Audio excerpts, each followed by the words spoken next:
Dave, you must have an astonishing library of memories from your experiences at the London Marathon over the years. But what are your top moments? Your top 5 moments? What's your number 1? Number 1 would be 2002, when Kelly Canucci broke the world record here in London, 2:5:38, and he did that having to beat the 2 greatest distance runners we'd ever seen on the track, Paul Tergat and the wonderful Haile Gebrselassie. So that would have to be number 1. Canucci would not have broken the record if they hadn't been in the field, and with a mile to go, they were all still together. So that's without doubt is number 1. Number 2, Paula Radcliffe's 2:15:25, probably the greatest distance run I've seen, male or female, ever in my life, and certainly the greatest one in London.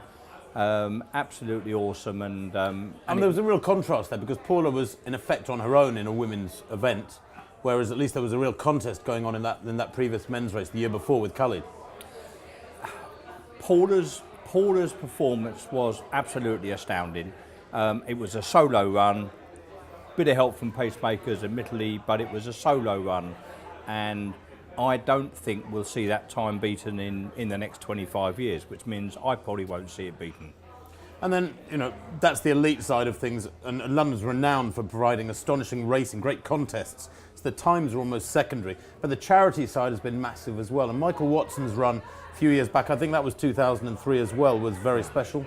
Well, the fact that he'd been ill, right? Okay, you remember that he had a clot on his brain in a fight.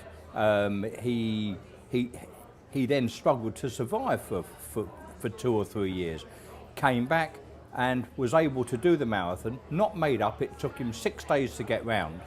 And I think in terms of sheer courage, and that of course is what the London Marathon has always been about for many people, that was probably the greatest courage that I saw, and a lovely guy to boot. What about, I remember the Maasai Warriors coming around. I don't know if it would be in your top 5, but... Yeah, it would. Again, not a made-up story. It was a real story. They came over to raise money for digging wells back at home.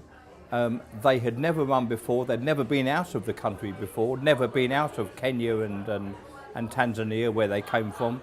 They came here, they ran with bits of tyres tied to their feet instead of running shoes, and they ran in ceremonial costumes, just absolutely amazing.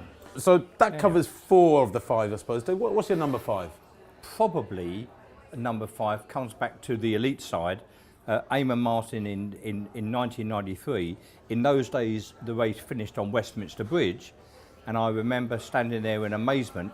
Eamon in his first marathon ever, the last British male to win, was just an amazing performance, and yeah, I love that memory.